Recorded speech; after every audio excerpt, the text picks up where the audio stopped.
back. It is now time for your health. Now, early this week, the cholera bug caught up with the police officers, leaving 92 hospitalized by Tuesday. The officers who are in a camp in Rongai are recuperating in various hospitals across the city. This is the third time that a cholera outbreak is being reported in a gathering in Nairobi. The disease has now attacked doctors, senior civil servants, including principal and cabinet secretaries, and now the police. When will it be contained? Well, in studio with me, Dr. Njoroge Ngaruye from the University of Nairobi to tell us when and perhaps how. Many thanks for joining us on Morning Express. Thank you. Let's begin with what could be going on in the country, especially within Nairobi's county, because this is the third time we're having a cholera outbreak reported. Funny enough, we're seeing it in very interesting places, you know, gatherings for the high and mighty. We've seen cabinet secretaries and now the police. Many times, people would expect that this is a disease that begins from the grassroots up. So we'd expect to see this in the slums or informal settlement areas. What is happening in the country? Thank you. To start with, what I would want to say is that it presents us, one, we can have an endemic of it, and two, we can have an epidemic of it. An endemic means out of 5 years, then 3 of these years you've had incidences of the disease. An epidemic means you have new cases being reported. So an epidemic is, in short, we can say it's an outbreak. What we are having in our country is an endemic, meaning and with measures of WHO and CDC, an endemic shows we have systems that are not working. And these systems involve water, food, hygiene, and sanitation. When you have those 4 systems not working, that is when you start seeing endemic cases of cholera disease. Epidemic cases, those ones are accepted even in any other, even in developed states, we have epidemic cases. But our state here in Kenya, what we have in is endemic cases, which is not acceptable. And as I've said, it shows a break in the systems. Our systems, our health systems are not functioning well. Cholera cases, maybe by definition, cholera is a disease. And by magnitude, it can kill.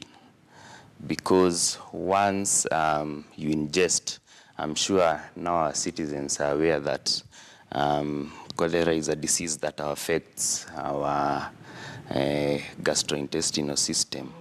And that is starting from our mouth all the way to when we visit our latrines or our toilets. So once you ingest the bacteria, it gets into your stomach. It produces toxins, and now it gives us the symptoms that any other person presents with. And maybe just before we get to the symptoms, how long perhaps does it take for the bacteria to manifest itself? The bacteria takes from 12 hours to 5 days.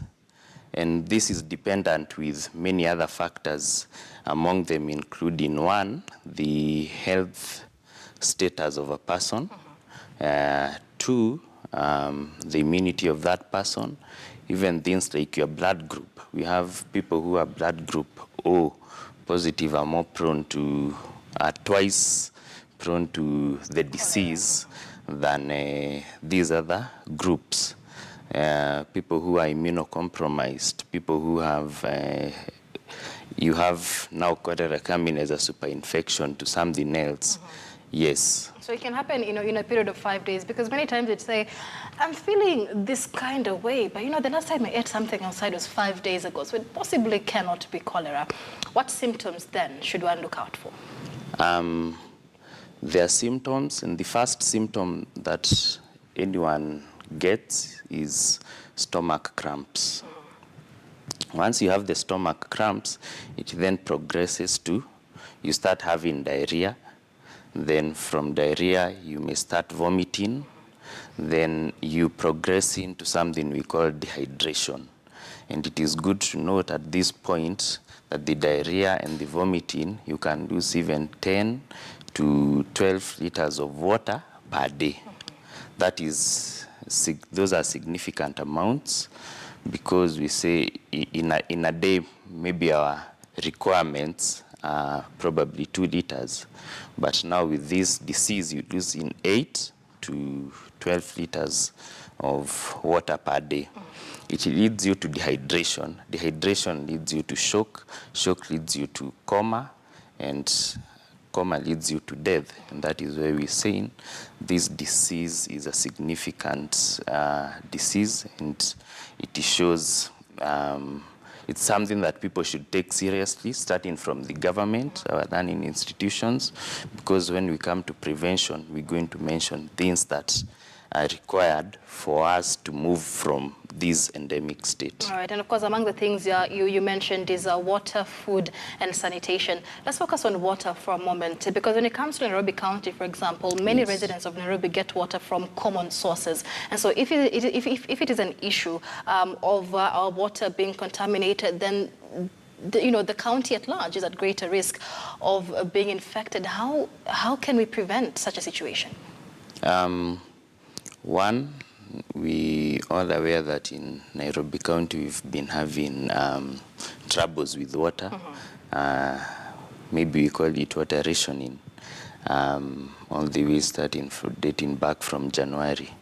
Once you don't have running tap water, once you have our piping system that is old age, that we experience in leaks of this water every other place, then those are the few and the primary challenges we're facing. We do not have running tap water. The water that we get in from the source, yes, it is treated, but the time it's getting to your tap, by the time you open in that tap, that water at some point, we may say, has been contaminated. And again, it's good to note that you only get this disease when you ingest these bacteria. And this bacteria, you can only ingest it when your food has been contaminated. We say the mode of transmission basically is fecal oral. That means something that came to your mouth has been contaminated by the sewerage system. So those are the challenges with water. Right. Yes. Just before we move away from water, because we'll get to the prevention measures, but the most important is usually wash your hands after visiting the toilet, wash your food, wash your fruits very well with water. But we're washing these fruits and food and our hands with the water that has already been contaminated, especially in the case of the water is in the taps. So how then do we prevent that situation? So prevention is basically at 2 levels. One is at the household level, then the other one is at the county or the government level. At the household, basically what you do is, one, you need to boil that water. Even for washing your hands? For washing your hands, what you need to do, use soap. Water to drink, you need to boil that water. Then after boiling that water, you need to store. Storage of that water is also very important. And it's also good to note that once you boil your water, then again the chlorine that is used to treat that water, you deactivate it. So the storage of that water should be for a period of up to 4 days. So boiled water that is treated up to 4 days. Beyond that, that water starts being contaminated again. Prevention through hand washing, and it's also again important to note that it is important to wash your hands. One, when you visit the latrine, when you visit the toilet. 2, before you eat. 3, once you get to your home. And how you wash your hands is, if warm water is available, use warm water together with soap. But of essence is your hands must be washed.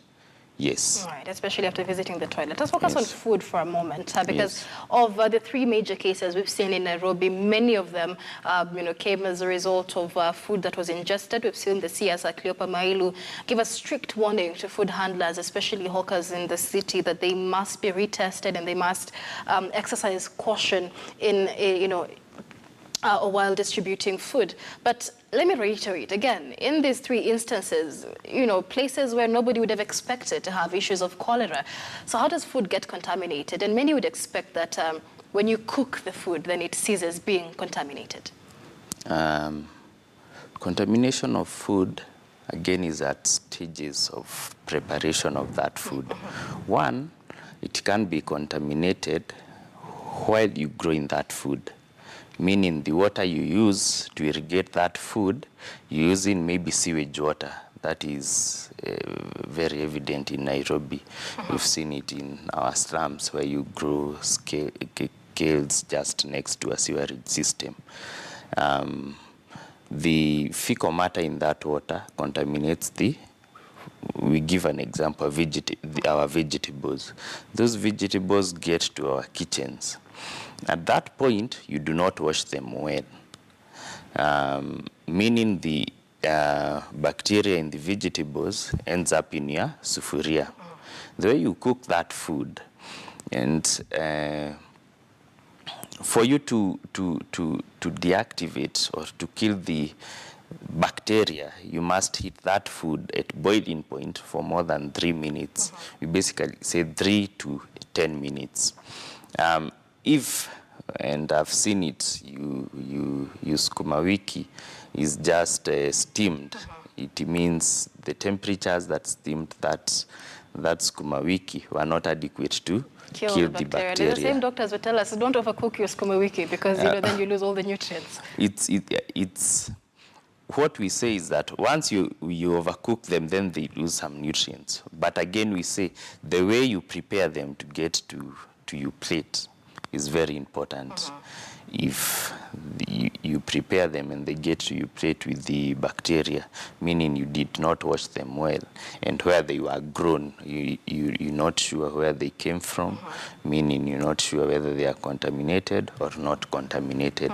And those are the challenges that we face. Right, and that mostly is the issue in Nairobi, because we're not sure where the food we buy is coming from. We'll come back to this conversation, but let's speak to our reporter as we speak.